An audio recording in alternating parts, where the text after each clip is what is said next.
Sejam muito bem-vindos ao canal Histórias de Terror. Estamos quase chegando a 1000 inscritos. Se inscreva no canal e não esqueçam de deixar o seu like.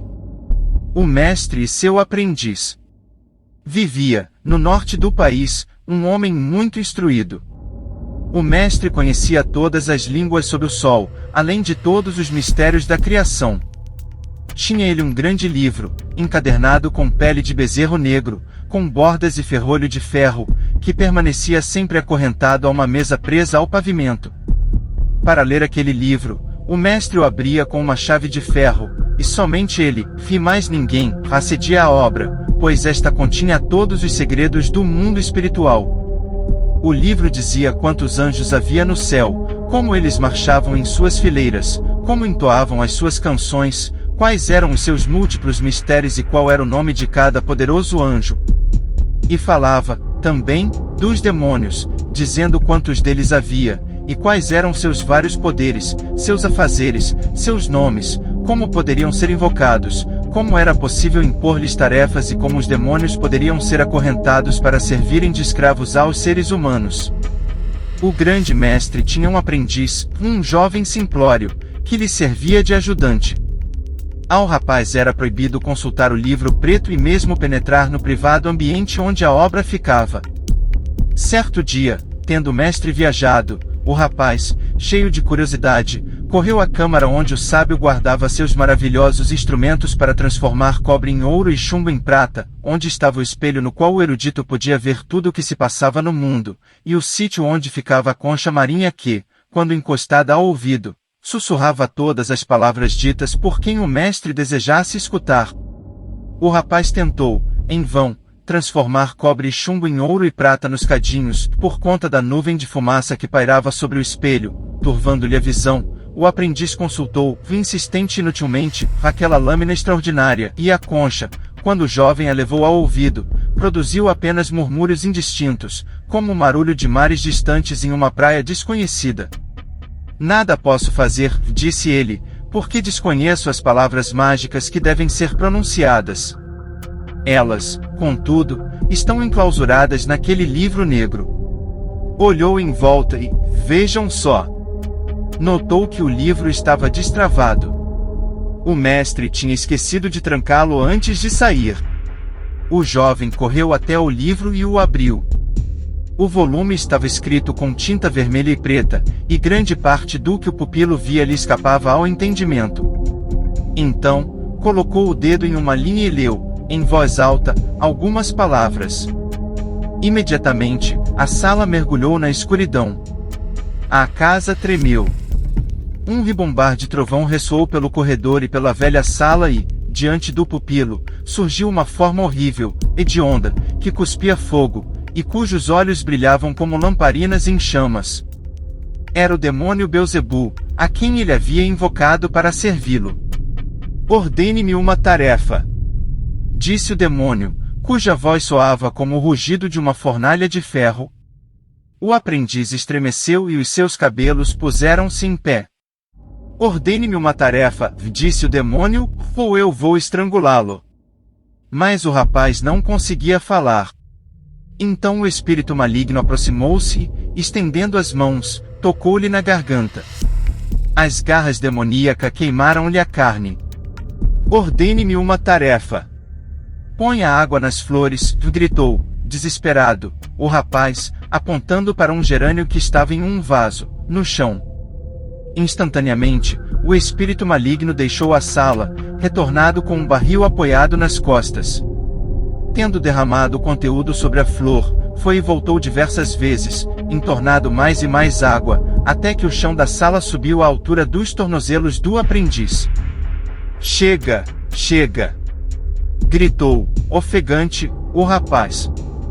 Mas a entidade maligna não lhe dava atenção. O jovem desconhecia as palavras para mandar embora o demônio, que continuava a apanhar mais e mais água. A água subiu ao joelho do rapaz e o demônio não parava de entornar mais água no ambiente. O líquido chegou à cintura do aprendiz, mas Beelzebu não cansava de trazer novos barris cheios d'água. Quando a água lhe tocou as axilas, o rapaz subiu à mesa. Agora, na sala, A água tocava a janela, forçando-lhe a vidraça, e girava, como redemoinho, em torno dos pés do aprendiz, que permanecia sobre a mesa. O nível da água subia e subia, atingindo o peito do rapaz. Em vão, ele gritava. O espírito maligno permanecia incansável e, até hoje, estaria derramando água, afogando toda Yorkshire, se não o impedissem.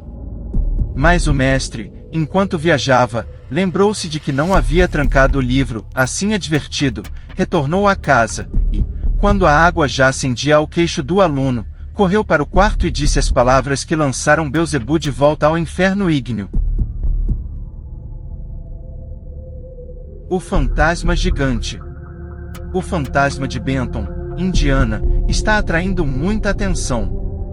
Já foi visto e investigado por muitas pessoas reputadas inteligentes e dotadas de bom senso. Até agora, todavia, não se obteve qualquer explicação satisfatória à estranha aparição.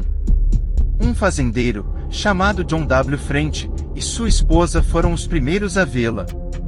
Este casal mora no campo, perto de Benton e, certa noite, voltavam para casa, após visitarem um vizinho. A estrada passava por uma velha igreja, coberta de musgo e rodeada por um cemitério, repleto de arbustos. Os ossos de centenas de pessoas servem de adubo ao solo local. Há 10 anos, um homem idoso, que vivia sozinho não muito longe da velha igreja, e visitava o cemitério, quase diariamente, para orar junto ao túmulo de algum parente, foi horrivelmente assassinado em razão do ouro que, supostamente, mantinha escindido em sua solitária vivenda. Os ladrões e assassinos escaparam da justiça, e o infeliz ancião foi enterrado no mesmo cemitério a que dedicara muito de seu tempo. Assim que French e sua esposa avistaram as lápides brancas no cemitério da igreja, os cavalos recuaram e bufaram, repletos de terror. French, alarmado, e, suspeitando que os cavalos percebiam a presença de salteadores, acercou-se à espingarda que guardava, diligentemente, no fundo da carroça. Porém, antes de alcançá-la, o grito de sua mulher o assustou. Segurando o braço do marido, a esposa apontou para a frente e soluçou. "Olhe, John, olhe!" No final da estrada, ao lado dos monumentos refulgentes do antigo cemitério, ele viu uma aparição. Era de um homem velho, dotado de longa barba branca, que lhe caía até peito. A figura, que parecia ter 8 pés de altura, mantinha em uma das mãos um porrete, como que havia esmigalhado, há 10 anos, o cérebro do ancião. Erguendo lentamente um braço, o fantasma, com um movimento majestoso, acenou, pedindo à Frente que avançasse em sua direção. Mas Frente estava apavorado demais para esboçar qualquer reação, salvo a de tentar conter os cavalos empinados, que forçavam os arreios, procurando fugir às carreiras. Quando percebeu, finalmente, que estava a visualizar um fantasma, um suor frio promanou de todo o seu corpo. Então, escutou a voz de sua mulher, implorando-lhe que voltasse pelo caminho de onde vieram e, assim, escapasse de uma fatalidade, que se anunciava iminente. Frente ainda estava muito assustado e excitado para controlar os cavalos, e enquanto olhava fixamente para a terrível e lívida entidade na estrada, viu que o espectro, lentamente, se movia em direção à carroça. A clava estava agora erguida até o ombro espectral, como um fuzil apoiado na espádua de um soldado, e o fantasma parecia avançar, mas sem pisar o chão, como se tivesse asas.